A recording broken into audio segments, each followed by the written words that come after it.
In this video, we're going to make another attempt at finishing the electrical system on Camera Girl's Street Legal KX100. We'll begin with some footage I filmed a couple months ago that I originally intended to include in the previous KX100 video, but when I realized we weren't going to be able to finish the electrical system in that video, I spliced in an ending at a natural break in the action, rather than getting knee-deep into the next step without finishing it. No reason to get your boots muddy twice, sweetheart. Hopefully it's mud. So let's step back into time and figure out how to install the rear blinkers. We don't have a place to put these. I could just drill a couple holes in the fender, stick the turn signals in there and call it a day, but you and the people watching deserve better than that. So we'll make a couple brackets instead. Camera Girl gets instigated by brackets, so... I've been waiting so long for a bracket. I've thought about it a little while, and this is the best design I could think of. You've put thought into my brackets. A paper template of what I want to recreate in metal. I'll make two of these, mirror images of each other. They'll mount on the inside of the rear fender using existing bolts. It's a simple part, just a piece of flat metal with a couple steps. The purpose of these is to lock the bracket in place against this corner so it doesn't pivot up and down, and to create the proper width between the turn signals. I want the backs to be spaced apart the same as the fronts. We'll use this piece of aluminum to make your brackets. It's 1 inch wide, 1/8 of an inch thick. Doesn't seem very substantial. There's 8 feet of it here. Oh, okay. So that should be enough. I'll start off by cutting 2 pieces of metal. I'll make these a little bit longer than I think they need to be because I don't know exactly how long they need to be. And I can trim them when they're done. Our old house had a workbench. Now I have a dirt bench. At least it came with some sticks. Yeah? I've got 2 pieces cut. Now I need to reset my saw to a 45-degree angle and cut a little nib off the corner of each of these pieces. When you said nib, I started thinking about my fountain pens. Why do you need to do that? I'll show you right now. Taking off that little dog ear lets the bracket fit in there tighter. Very nice. Now we need to mark where to make some bends. Since this surface is what's going to lock the bracket into place, I'll scribe a line right here alongside of it after I set the angle of the bracket. I think it should match the slope of the muffler. How's that look to you? That's good. Alright, so I'll scribe my mark using a sharp pointy thing. Might be kind of high and back. Nice of you to mention that now. I said it when I noticed it. We're going with what's there. So there's our line. Do you see it? Yeah. I'll tidy it up with this angle finder and then draw a parallel line about 9/16 of an inch away, but on the other side. Yeah.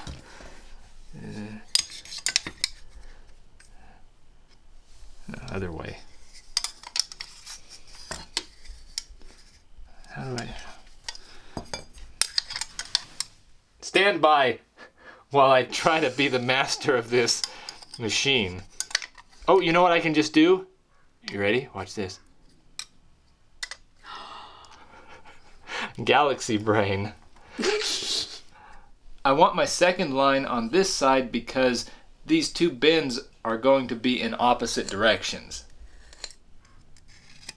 Okay, now I'll mark the other piece of metal the same way. I have matching scratch marks on both pieces now. Did you copy or did you measure the second scratch? It's the same thing except mirrored. What if the fender isn't symmetrical?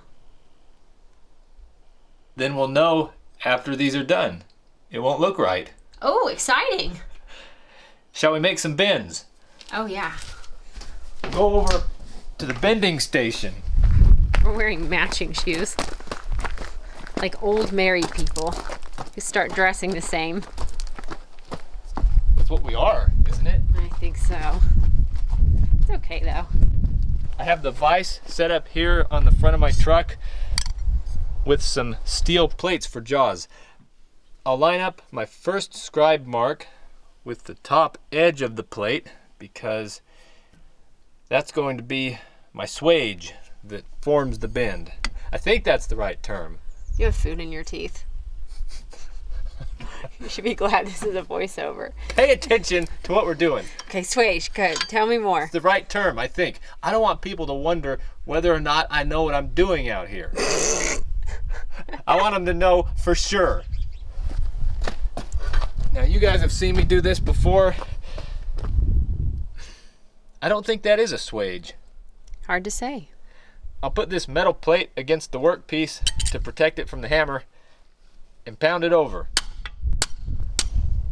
A swage is a shaped tool or die for giving a desired form to metal by hammering or pressure. A groove, ridge, or other molding on an object. As a verb, to shape metal using a swage, especially in order to reduce its cross section. Well, is that what I have over here? I don't think so. Yeah. I need to bend this all the way down to 90 degrees. A little more. Oh, pretty nice. I think that's the right angle. Take this out now. I can't tell if it's on the line, but that looks like a good bend. Let's do it again. I've got the second piece set up in the vise. I'll bend it now. I had something I wanted to talk about right here, but decided not to because of all the background noise. Oh, you hear those birds in the distance? Oh. Ooh. Good thing you got 8 feet. Good thing I got 8 feet. I've studied what happened over there at the vise and have discovered that these were actually just practice pieces. There's a couple reasons for the catastrophic failure. I should have aluminized... No. Annealed. I should have annealed the aluminum beforehand, which softens the metal, makes it less prone to breaking. Camera Girl suggested that, but I thought it would waste too much time. And I also think that this bend was a little bit too aggressive. Here's the piece of metal that I was bending against in the vise, and that's just too sharp of a bend over corner. Have you been there? Never. Rough part of town. I stay away. I made 2 new pieces of metal. We'll try again. To increase our chances of success this time, I'm going to anneal these, and instead of trying to bend against this piece of metal, I have another one with a much more comfortable radius right here, instead of a sharp corner. It's the only comfortable part of that. No, Pat, no, don't sit on that. Should we have another try at it? Yes. To anneal the metal, I'll draw some lines on it with a black Sharpie and heat the pieces up until the lines disappear. I don't know what temperature Sharpie ink burns off at. It's hot enough to change the structure of the metal and soften it, but not so hot that it melts. I think it's about 750 degrees. Okay, the lines have faded on both sides now, just like the way Joni Mitchell sees clouds. So we'll stop right there. Ready to bend? Oh yeah. I'm ready to bend. Feeling better this time. I'm set up in my new configuration now. I have the line that I'm going to bend on matched up with the top plane of the block. So as the piece bends, it creates the right angle. So let's try to just take this down easy. Oh, it's softer this time. It's easier. Now it feels like the metal can do what I'm asking it to. without splitting apart. See that outside corner? It's smooth. We found our method, camera girl. That looks a lot better. Okay, now that it's pount flat, I'll compare the original angle to what we created. See if they match. I'm looking for a reference line. Can't really tell. Oh, there it is. So those aren't the same. Need to push it to the right. See what I'm trying to do? Line up the blade of my tool with the block to check the angle. Okay. All right, now that I've made my adjustment, the short side of the part, the edge of the block, and the tool are all lined up with each other. We'll call it good right there. I'll do the next piece now the same way and show you how it looks. The second bend came out very nice, and I realized that I'm really lucky that nothing interesting or devastating happened when I was doing this because the camera wasn't going. So good fortune was on my side. Now we can move on to the next phase. Comparing the bracket to my pattern, we've done this already.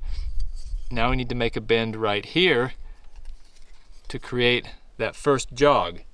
I rearranged my spiky blocks for this bend, which is tricky because these corners are so close to each other. I'll fold this over by hand a little bit until I can get my pounding plate in there. My dad helped me figure out how to set this up, so credit to him for that. Yeah. Extra brain power. This assembly is under a lot of pressure, so I need to be careful not to hit it too hard because it could pop out and send one of these into your face. Oh. Rather than careless whacking, you know what we need? A little tappy tap. Just a little tappy tap. I think that came out really nice. I feel like we're over a hurdle now. Does that work for you? It's handsome. I'll make the same bend in the other piece. Maybe speed it up a little. And I'll have it done by the time We finish this sentence. Okay. Oh, I'm tightening it. That's my problem. That's better.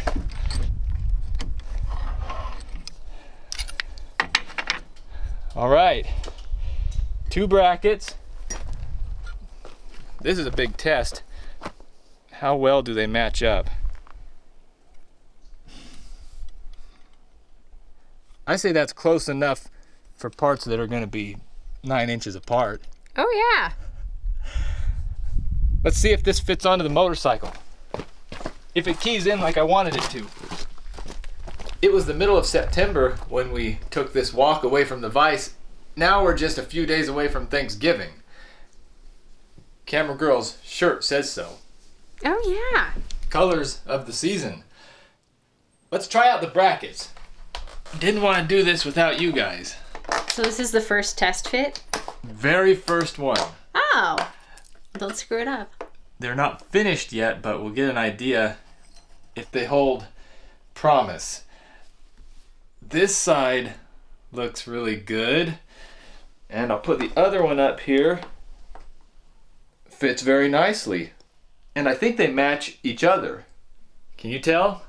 No, but Take my word for it. This is quite the position I'm in. Stay right there.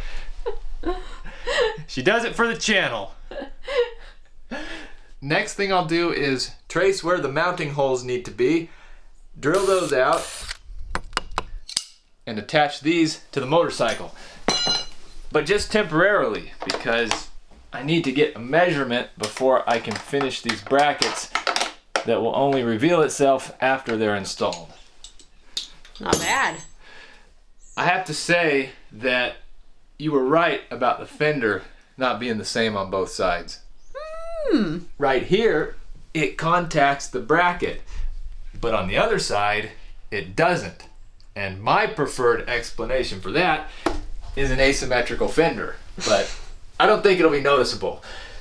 There should be the same amount of space between the turn signals in front as there is in the back.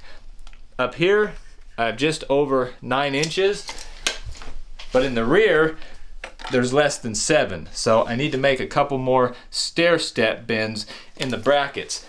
I think you guys are familiar enough with the process of bending metal that I don't need to show any more of it, and I don't want to edit any more of it.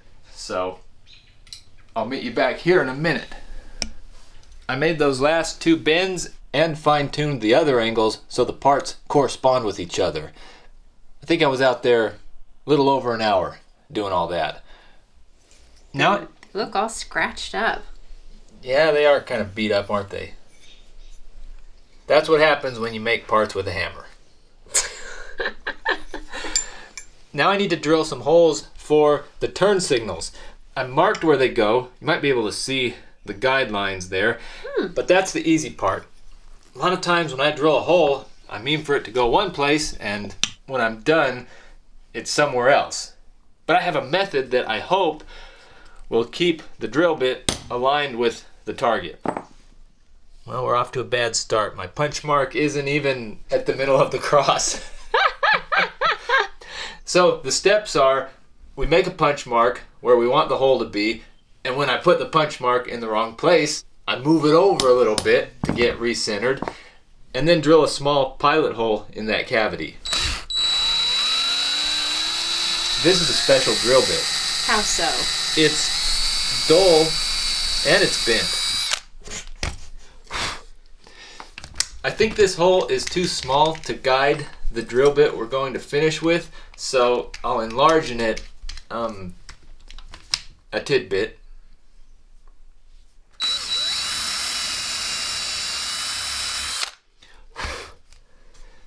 No? Was I supposed to say something?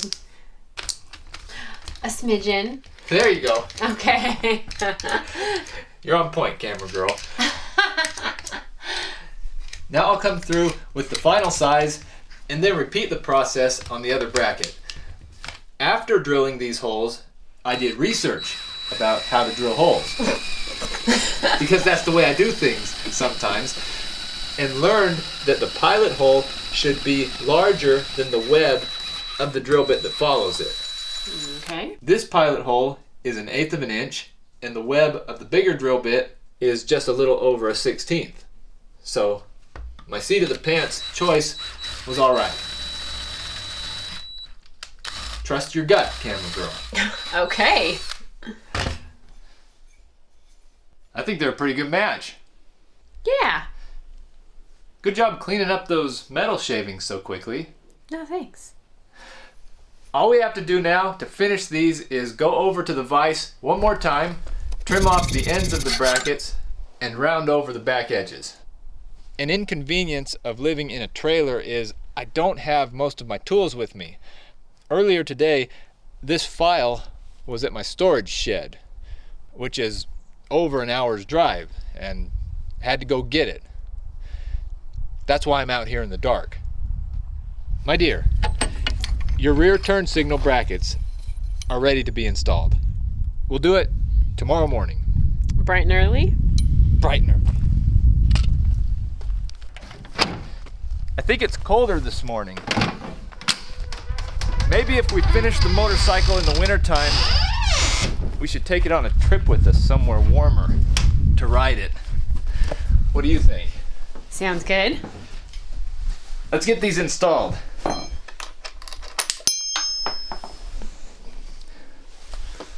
I love it when you drop stuff. I also love it when you trip. The compulsion is high to restart the whole clip just because I dropped that nut. I'm resisting. What does FMF stand for? I don't know. Me and my friends had some theories when we were kids. I'm sure you did. The first one that comes to mind, Flying Machine Factory, maybe. Really? Yeah. You could look it up, prove me wrong, like you did Swage. Brackets are installed. Got your phone out here? Where's those turn signals? What, you find out? Yeah.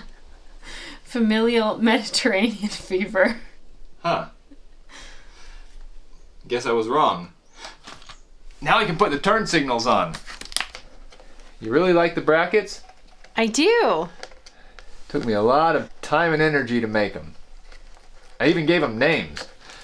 I call this one Law of Diminishing, and the left side is returns. I saw that coming. Okay. Ooh, nice. Nice. Those are fine looking rear blinkers. Yeah. I really like how they're nestled in between the warnings that say this is not for on-road use. That's just boilerplate. We're authorized. Now I need to drill a hole in each side of the fender to bring the wires through. To the underside. Nay, to the other side. Oh, through the forward side. From the bottom carriageway. Next step is to put bullet connectors on my rear turn signal power wires. Remember your promise from earlier. You can't film any more crimping. That was in the last video. It holds. All right. Connectors are installed. Let's hook these up. Left side ground. Left side positive. Right side ground. And right side positive. The rear turn signals are done. And so is the entire turn signal circuit. Now it's time for the KX100 to get a speedometer. It's in one of these boxes behind me. I could have gotten it when you were looking at that wiring diagram, but camera girl likes to see me dance around and possibly fall down, so I thought I'd let her watch. I bought this a few years ago. Never thought it would take so long to use it. Still keeps time. Must have an internal battery. This is so old, it's probably an eternal battery. Was it funny? I'll let you catch your breath while I take this out of the box and see what we're up against. This is a Trail Tech Endurance 2 digital gauge. It's pretty basic. Just has speedometer, odometer, and time display. Do you think it'll look good on your motorcycle? Yes, put it on. Just put it on. Probably go about right there. Yeah. Less talking, more doing. I appreciate how the lines coordinate with design cues on the motorcycle. Tail light, fender, Yeah. gauge, Yeah. turn signal. Yeah, can we put it on now? To mount this, it should be pretty easy since it's small and I can sit right down on it like this. The risk there is crushing it. But to fasten it to the motorcycle should also be simple because the kit included some handlebar mounts. Oh, you don't need to make a bracket. I don't, even though I generally look down my nose at plastic clamps. Okay, so something like this. Handlebar goes through here and we've got some adjustment with it. I think I can handle it. You can handle that. This is called a captive nut. There's no jokes there. That's what my family called me when I was in the asylum. I need an Allen wrench. You gonna have to drive to storage for that? I hope not. I should have some Allen wrenches in my toolbox. Got him. What are you doing with shoes on in the house? Oh, sorry. So I think this is this size. Yeah, tighten that one up. This screw must go here, but we need to put that on the handlebar before it goes in. And the computer attaches to the holder with two small tapered head screws. All right, let's put it on the motorcycle now. Do you think that'll slip over there? It's the only way. That's a big bite for it. As I say, just shove it on there. Give it a good shove. See, I have good advice. Oh, I put it on the wrong side. I'm just kidding. Just kidding. You had me. Speedometer is on the motorcycle. I even got the angle right by chance when I put this together. Now I can hook up the wiring. This gauge needs a 12-volt power supply, and I'm going to connect a wheel speed sensor to it. This fastens to the left fork guard on the inside facing the wheel, somewhere in this area. I'll take it off and figure out how to put a speed sensor on it. This magnetized bolt, which is going to replace one of the front brake rotor bolts, needs to sweep past the bottom edge of the sensor. And that means I need to mount it to the fork guard about right there. To make it sit flat, I'll remove some plastic right here with the Dremel and then drill a couple holes. I've got the fork guard modified to accept the sensor, so I'll put this on here. I don't know if it's because I'm cold or because I'm getting older, but it's difficult for me to manipulate these tiny little nuts and bolts. Do you think I'm having a stroke?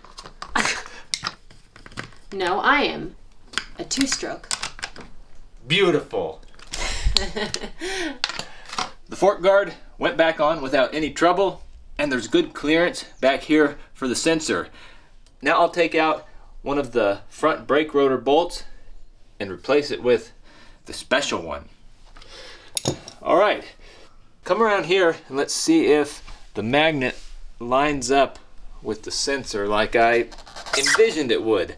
So this should pass by the lower edge of that thing.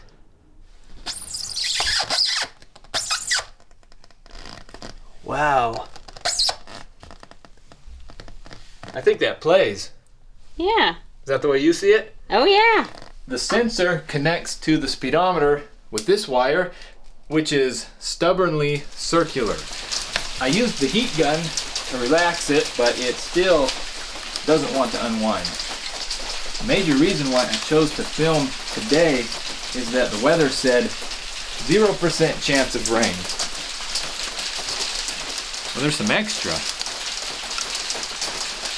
Okay, we're plugged in. Well, that's a lot. Yeah, we'll have to figure out how to tidy that up. The last connection I need to make on the speedometer is 12-volt power. These are the only two wires left on the front of the motorcycle that don't have a home yet. So we're making progress. The plug that I'm soldering on here was included with the kit for easy installation. Handy. Do you want to plug this in? Sure. Would you like to do the honors? Sure. So it comes around this way. I'll just do everything. Focus the camera. Plug this in. Oh my. Speedometer is hooked up.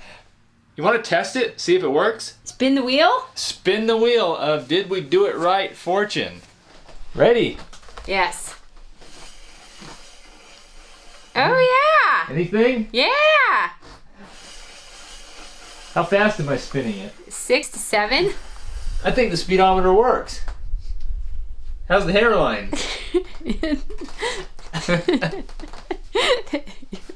Maybe you should use that clip.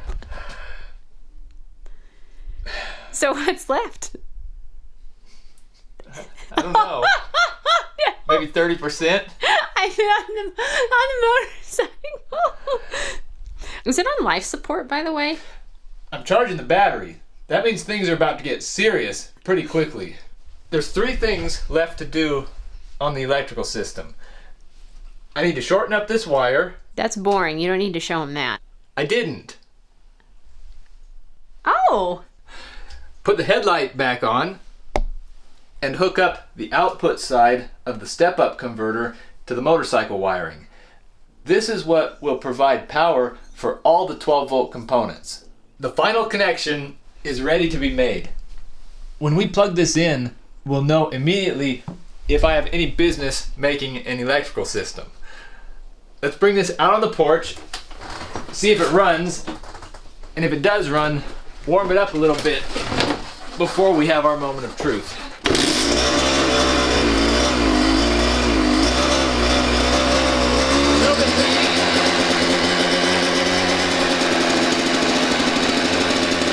About 30 degrees outside, so it probably doesn't want to run right now.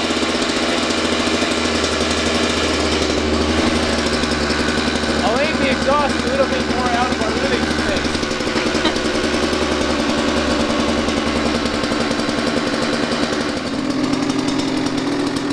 Thank you. Better? Yes. It's kind of hazy in here.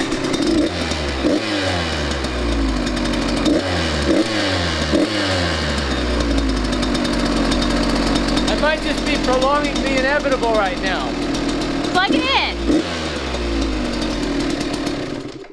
Do we have a light? Can you see it there? Not really. There we go. Grab a side, say a prayer.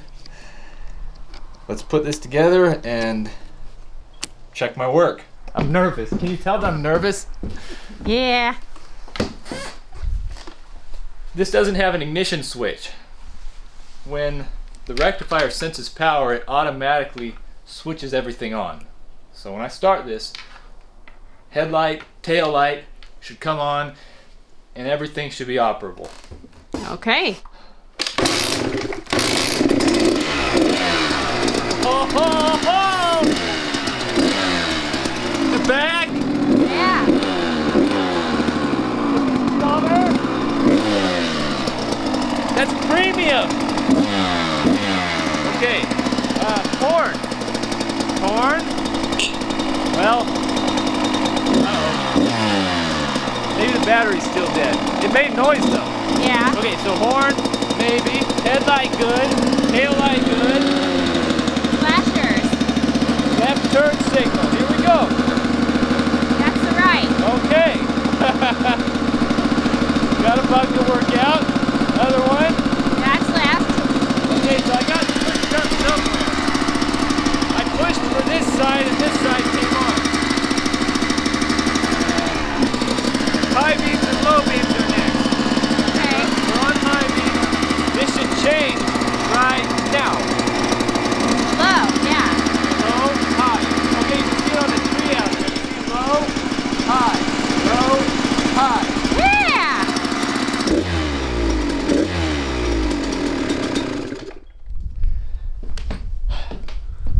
I wouldn't call it a 100% success. Turn signals are switched. Left is right and right is left. And when I tried the horn, it sucked up all the juice immediately. But that could be because the battery isn't charged. We're not done yet. But we will go in for dinner. Meet you back out here tomorrow. Yeah. Will you come out here again? Need to show you something. Oh. Yeah. I think I already solved one of our problems. It better be quick because I took my socks off. It'll be quick. It'll be quick. 30 degrees out here.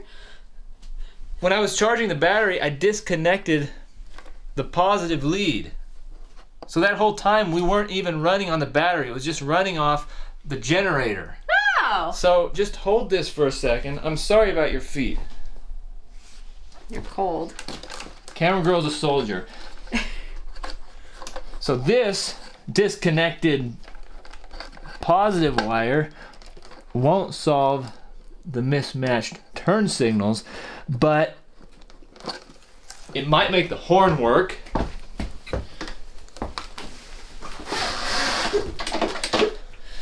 I'll just start it right here. It's aiming backwards. Yeah. The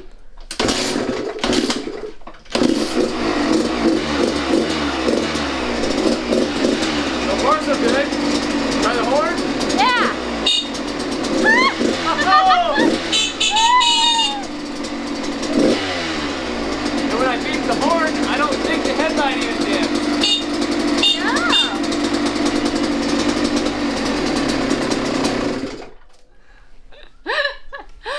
What's wrong? Oh, it's so awkward in front of the camera. But I think I figured it out. assuming your diagram is accurate, white should be your left blinker and gray is your right. But, this is not gray. Careless mistake. Yeah. On my part. Just need to swap these. Well, I don't think they'll reach. You might find this one's fine. Yeah, that's good, but ooh. That won't work. Wait. I'll take it from here. Okay. We could switch the wires around, but an easier solution would be to just swap the left and right channels at the switch. Yeah, okay. Just switch the pins around in the housing. Okay. So if we come around here, I can pull back this sheath, disconnect the plug. So right now, here's our white and gray. Pop them out. Pop them out. Trade spaces.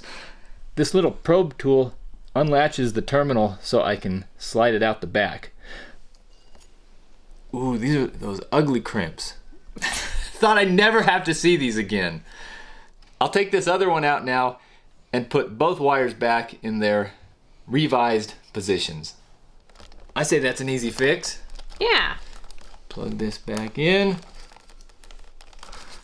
Hide the evidence. And I better change these back to how they were originally. I was taking matters into my own hands. It was impressive. My own two hands. Okay, shall we try this again?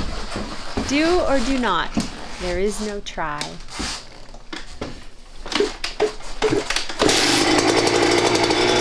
First kick. Headlight. Left turn signal. Right turn signal. Woo! In the back.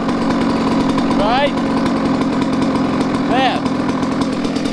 There's one thing we didn't test last night, and that's the brake light.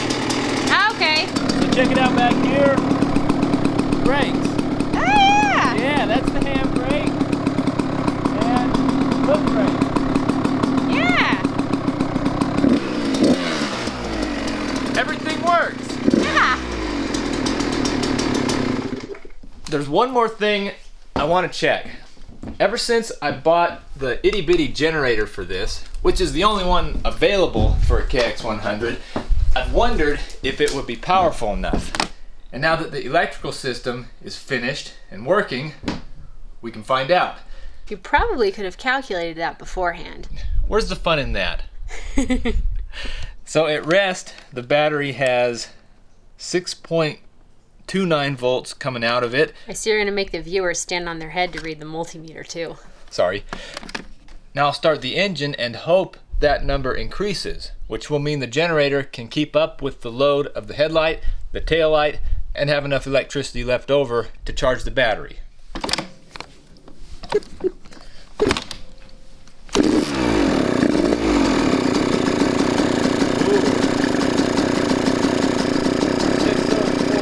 So there's a bit of discharge. Little bit of a discharge. I'm gonna rev it up. Oh. Alright. What was it when we started? 6.29? Okay. So anything above this engine speed, we're charging the battery. Yeah. Wow, look, it jumped up good there. Yeah.